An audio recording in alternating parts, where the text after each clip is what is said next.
என்னவளே எங்கிருந்தாய் நீதான் கனவினிலே கனவினிலே காந்தமுத்தாய் நீதான் என்னவளே என்னவளே எங்கிருந்தாய் நீதான் கனவினிலே கனவினிலே காந்தமுத்தாய் நீதான் என் கண்கள் தேடிடும் காதல் நீதான் என் ஜீவன் பருகிடும் ராகம் நீதான்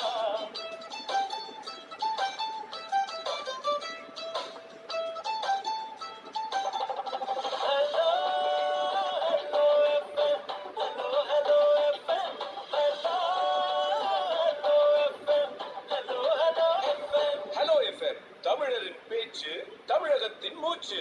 ஹலோ எஃப்எம் ஸ்பாட்லைட். தமிழ்நாட்டு சிறையில் தன் உயிருக்கு கூட ஆபத்து ஏற்பட்டிருக்கலாம் அப்படிங்கிற மாதிரி திருமதி சசிகலா சொல்லியிருக்காங்க. அதுக்கு காரணம் திரு எடப்பாடி பழனிசாமியா இருக்கலாம் அப்படிங்கிறது அவங்களுடைய பேச்சினுடைய சாராம்சம். எப்படி பாக்குறீங்க? இன்றைக்கு அவர்கள் சொல்லியிருந்த கருத்து இவ்வளவு நாள் காலதாமதமானதற்கு என்ன காரணம்? நிச்சயமாக அது போன்ற ஒரு வம்மத்தை செய்யக்கூடிய அளவுக்கு எடப்பாடியார் செல்லக்கூடியவர் கிடையாது. ராஜேந்திரனுடன் அதிமுக முன்னாள் அமைச்சர் KT ராஜேந்திர பாலாஜி இன்று காலை 10 மணிக்கு ஹலோ எஃப்எம் ஸ்பாட்லைட்டில். ஹலோ எஃப்எம் நம்ம ஊரு அண்ணாச்சி. மக்கா வெத்தலைய போட்டா பல்லுல கரை வரும் இல்லையா, அந்த கரைய கூட சிலையில கலையா விடுச்சா அவர் எவ்வளவு பெரிய சிற்பி. அப்படிப்பட்ட ஒரு சிலைய நம்ம சிற்பக்கலைக்கு பேர் போன கிருஷ்ணாபுரம் கோயில்ல நீங்க பாக்கலாமே. ஹலோ எஃப்எம் நம்ம ஊரு அண்ணாச்சி. நம்ம ஊரு அண்ணாச்சி.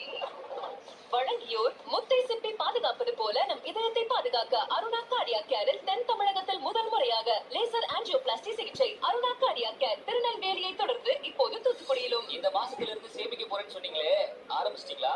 இல்லப்பா, குழந்தைங்களோட படிப்பு வளர்ந்ததுக்கு அப்புறம் அவங்களுக்கு கல்யாணம், நாளைக்கு உங்க ரிட்டையர்மெண்ட் வரைக்கும் பிளான் பண்ணணும்ல. ஸ்மார்ட்டா சேவ் பண்ணணும்னா ஏப்பா நான் என்ன வச்சுக்கிட்ட வஞ்சனை பண்றேன்? இருந்தா சேமிக்க மாட்டோமா? செலவுகளை எப்படி குறைக்கணும், ஸ்மார்ட்டா எப்படி சேவ் பண்ணணும்னு நம்ம ஹலோ கேட்டு தெரிஞ்சுக்கோங்க. நாளை முதல் காத்து வாக்குல நிகழ்ச்சியில் பினான்சியல் எக்ஸ்பர்ட் தாமோதரன் கலந்து கொண்டு ஸ்மார்ட் சேவிங்ஸ் அண்ட் இன்வெஸ்ட்மெண்ட் பத்தி சொல்ற தகவல்களை கேட்க மிஸ் பண்ணிடாதீங்க. ஃபேமிலி பட்ஜெட் நம்ம ஹலோ எஃப்எம். ஒரே இடம் இரட்டை உலகம். இப்போது விவசாயமும் கட்டுமானமும் ஒரே இடத்தில். திருநெல்வேலி வர்த்தக கண்காட்சி மையத்தில் பிப்ரவரி 27 முதல் மார்ச் 1 வரை விவசாய கண்காட்சி மற்றும் பில்ட் எக்ஸ்போ நடக்க இருக்கிறது. ஹால் 1 விவசாய கருவிகள், ஸ்மார்ட் நீர்ப்பாசனம் மற்றும் நிபுணர் ஆலோசனையும் கிடைக்கும். Hall 2 smart home and interiors மற்றும் வீட்டு மனைகளுக்கான பில்ட் எக்ஸ்போ நடக்க இருக்கிறது. அனுமதி இலவசம். கால் வீக்கமா, ரத்தத்துல உப்போட அளவு அதிகமா இருக்கா, கிரியாட்டினின் கூடுதலா இருக்கா, யூரின்ல நுரை அடிக்குதா, எங்க போறது, எந்த டாக்டர் பாக்குறதுன்னு ஒரே குழப்பமா இருக்கா? கவலை விடுங்க, நம்ம கிம்ஸ் நாகர்கோவில்ல வந்து கிட்னி டாக்டரை பாருங்க. ஆரம்பத்திலேயே கிட்னி நோய்க்கு ட்ரீட்மெண்ட் பண்றது மூலமா டயாலிசிஸ்க்கு போகாம பாதுகாக்கலாம். துல்லியமான அக்கறை விரைந்த சிகிச்சை பெற KIMS health hospital Sungakkadai Nagercoil. Fashion studios மற்றும் சிவகார்த்திகேயன் புரொடக்ஷன்ஸ் வழங்கும் ராதிகா சரத்குமார் நடிக்கும் தாய்க்கிழவி வெற்றி நடை போடுகிறது. சரியான நேரத்துல விதைச்சா அமோக அறுவடைக்கு கேரண்டி. மாஸ்டர் சார், விவசாயியோட யாருக்கு தெரியும்? விதைகளை முன்னாடியே விதைச்சாச்சு. நான் பயிர்களை பத்தி பேசல, என்பிஎஸ் பென்ஷனை பத்தி பேசுறேன். NPS pension? ஆமா, இன்னைக்கே என்பிஎஸ்ல பணத்தை டெபாசிட் செய்ய தொடங்கி உங்க புதுமையை பாதுகாப்பா மாத்துங்க. புதுமை பாதுகாப்பா? ஆமா அண்ணே, என்பிஎஸ்ங்கிறது இந்திய அரசின் PFRDA-வால நடத்தப்படும் ஒரு பென்ஷன் திட்டம். இன்னையில இருந்து நீங்க தொடர்ந்து பணத்தை டெபாசிட் செஞ்சா வயசான காலத்துல மாதாந்திர பென்ஷன் கிடைக்கும். அதிக விவரங்களுக்கு இன்னைக்கே காமன் சர்வீஸ் சென்டர் அல்லது உங்க பேங்க தொடர்பு கொள்ளுங்க. வயசான காலத்துல பென்ஷன் கேரண்டியா கிடைக்க என்பிஎஸ் அவசியம்.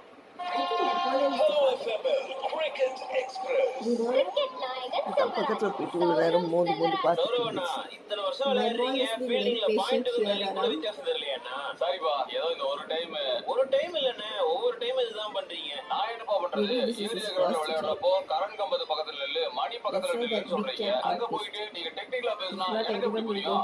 சரிண்ணே, அப்ப டர்ஃப் கிரவுண்ட்லயும் கம்பௌண்ட் நட்டுலாமா? Hello FM cricket express. Hello FM Sunday gramophone. அந்த பீரியட்ல நான் விரும்பி பார்த்த படங்கள் அப்படின்னு பாத்தீங்கன்னா புரட்சி தலைவர் எம்ஜிஆர் அவர்களுடைய படங்கள். எனக்கு அவருடைய படங்கள் எங்க வந்தாலும்